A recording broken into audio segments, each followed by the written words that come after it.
Oh. Friday morning, Dad's back in his saddle, doing his chip. Oscar's doing a bit of sweeping up. John's on the digger. He's just been for diesel.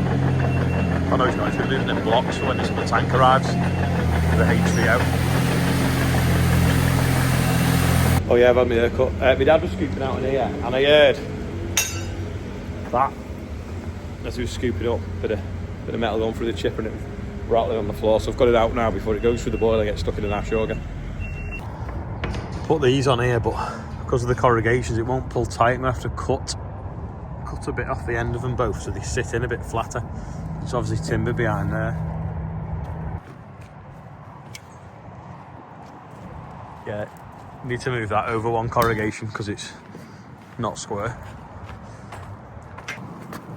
Right, today's quiz question is, what's that? It's a broken one, but what is it? They use it to do the string line with baler twine because we're farmers and we don't have expensive string lines. I've got my hat on now because it's freezing and my jacket. That's fact. There you go. I'm going back to unload one of the tanks at Water Lane now for the HVO because we're doing this experiment where we're going to be running one of the Merlots on HVO and the other one not. So the tank for the HVO's just arrived. So I'm going to leave Andrew and Reese is helping him today. So Reese is new. Reese lives at the bottom of the road. Reese's dad James worked for me when he was 15. He didn't go to school the last year he was in school and worked for me. So his son is now 16 and he's going to do some Saturdays for us when Oscar goes for his knee operation. It's all go at the moment. Platts are here bringing shavings and tanks arrived. As soon as Platts get off the weighbridge, we'll lift it off and then it's going to go in position there.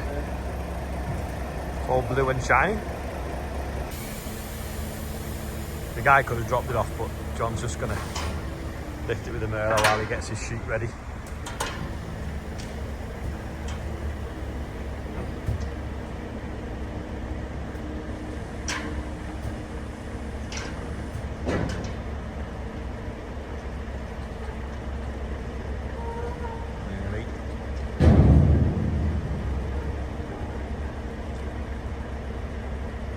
I don't think the Merlo would lift it if it was full because it'd weigh like, I don't know, like 5 ton, would it, something?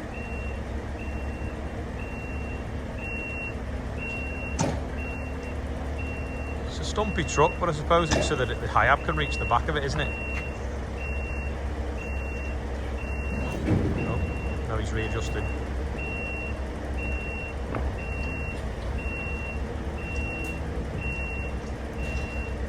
Yeah, they sell tanks, Certas, and also hire them. So, like some building sites or people with like temporary yards, they'll just hire them and then they can move them around. So, if you've got like 5 building sites going on, you can have 5 tanks. If one shuts down because you finish building, then you just off-hire a tank, and then next time you go, you get another one on hire.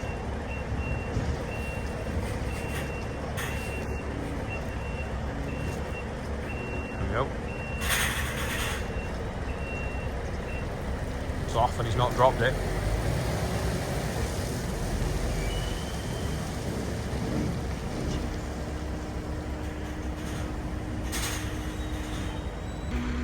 This looks very fancy.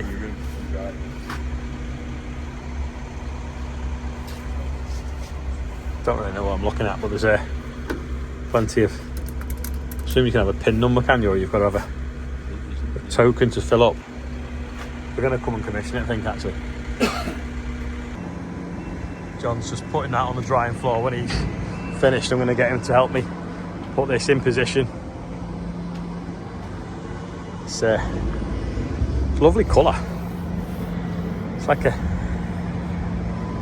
a petrol blue, even though it's going to have HVO and it's going to have diesel in it. Do you know tanks? Do you know why tanks, as in the tanks that have tracks on?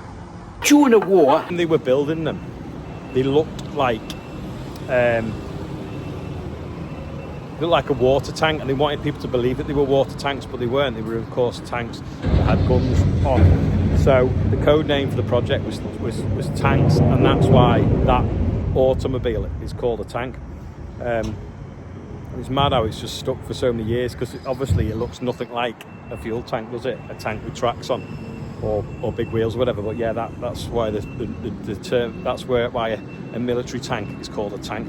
But it must get really confusing if you're in the military, because you're going to have tanks that carry fuel, and you're also going to have tanks that you put men inside and drive across battlefields.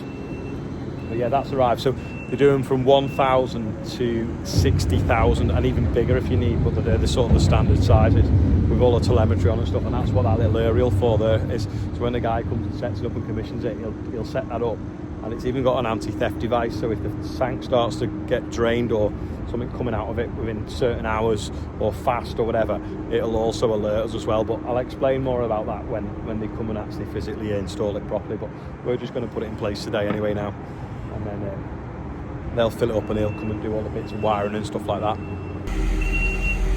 You may wonder why I've got hold of the track. Well, I've had an idea of something that might make a funny picture.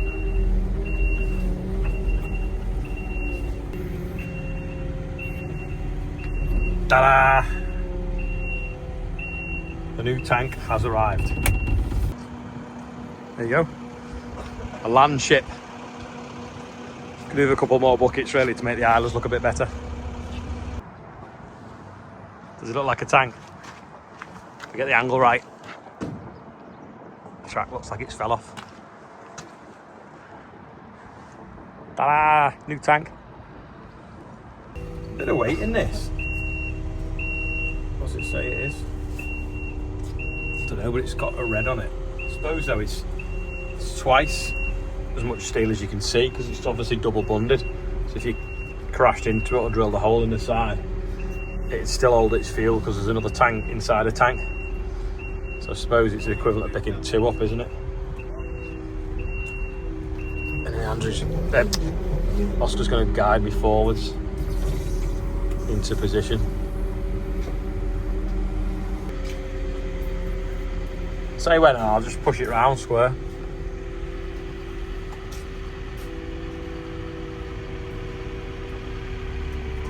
I'll tell you what, I'll drop it square then, shove it straight back.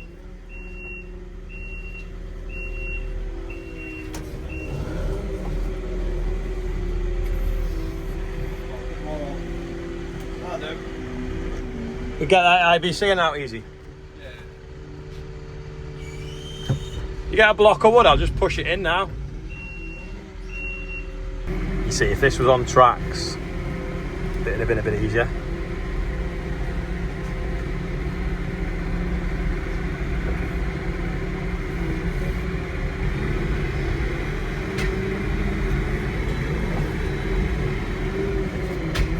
How far now?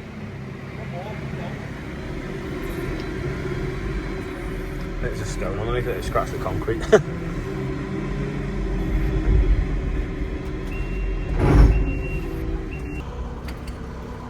It's scratching the floor. We're gonna lift it from above, get it right back so that it doesn't stick out, because it's sticking out proud of the other ones. So if we get it onto that hump and lift it this way a bit and get it tight. Just watch the cladding.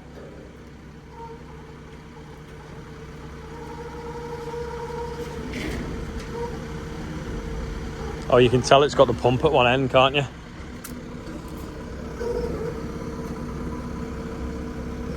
Go on, forwards on that now. Right under the drip. Stood there.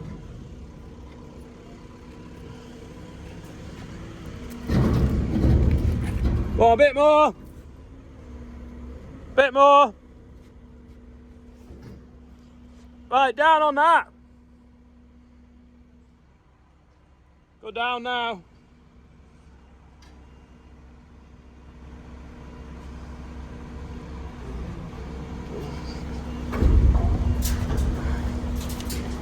That's it. Right under that drip, I was stood there.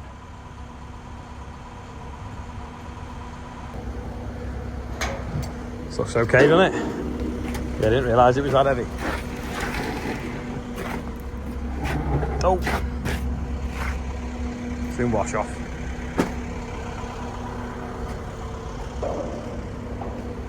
Oh, that's like absolutely perfect. Them all in line. When that was only just temporary put there when we were getting ready for concreting. Yeah, we put that concrete to protect that one, but that obviously steel, so it's already protected. I can hear a 936.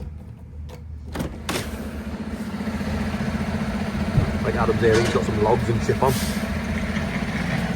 Need to just send a few emails, then I'm going to go and carry on back at Wellbrook and sort the rest of that fence out there.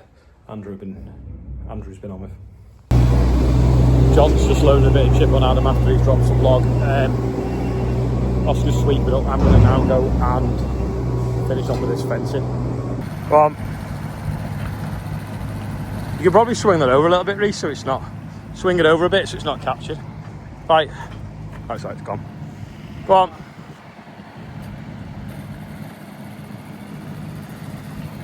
That's. Looks okay. It's proper invisible, isn't it, the green fencing?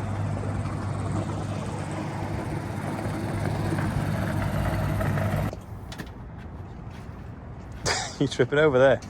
You've had a full day on diesel tanks, haven't you? You just brought some fuel up for Joe's digger. Didn't have a lot of fuel in when we borrowed it, and we've been drilling 4, 5, 6, 7, 8, 9, 10 holes, so better put a bit in so we don't run out and then take it back to us in a bit. Oh, that's the barragon. Rises up a little bit, so we're just going to scrape the stone out the way. We haven't got a digging bucket with us. No, go back a bit. Right, down on that. Try that. Right, a couple of them.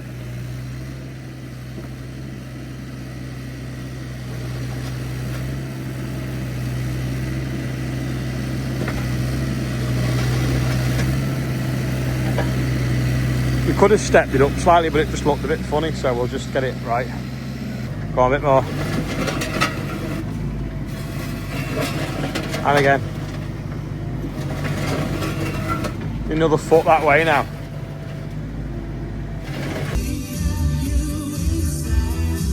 Name the film. Last post going in there. I'm bringing some stone around and Oscar's just feathering it in, but it's a bit of a. Well, we hadn't stone right up to the building, to be fair. We've pretty much finished. It's going to go dark in a bit, but that just needs screwing to. A couple of clamps in that. That stone just wants levelling off now. Cement setting there, so that's why it's propped on bricks. That wants a little bit of feathering in. Just tidied up round the holes. And we're done, I think. Not bad, is it? Oh, that gate's locked. For anyone that's wondering what we're doing in the barn, we obviously have the dog fields outside where people exercise the dogs, and they get really muddy in the winter, so that is somewhere that they can exercise that won't get muddy in the dry when it's really bad weather, and it means that it makes good use of it in the winter. So that's what we've been on with. Anyway, I'm going to go and pick Olivia up now, and then I'll come back and do the birthdays in the dark probably. It's gone dark, but we can do the birthday. So Les Slade, brackets Gromit, is 70 tomorrow, so if he watches it tomorrow then it's the right day. I'll put it on so I don't forget. Gav Stainthorpe, he's on a happy birthday. Olive Mary Wheeler, born at 11:30 a.m. today. Very, very young to be on the birthday bumper. Could be a record. Duncan Hook wishes Lewis Hannah a happy first birthday. I kind of got it wrong. I wrote Duncan Hook, then realised that it wasn't his birthday. It was Lois Hannah was one. So happy birthday. And that total's gone up by about another £100, but it's too wet to write on. Anyway, there you go. There's the birthdays. Proper dark outside, and the clock's obviously changed tomorrow night. Yeah, that's all for today. If you made it this far, click like, that's amazing. Thanks for watching, and I'll see you tomorrow.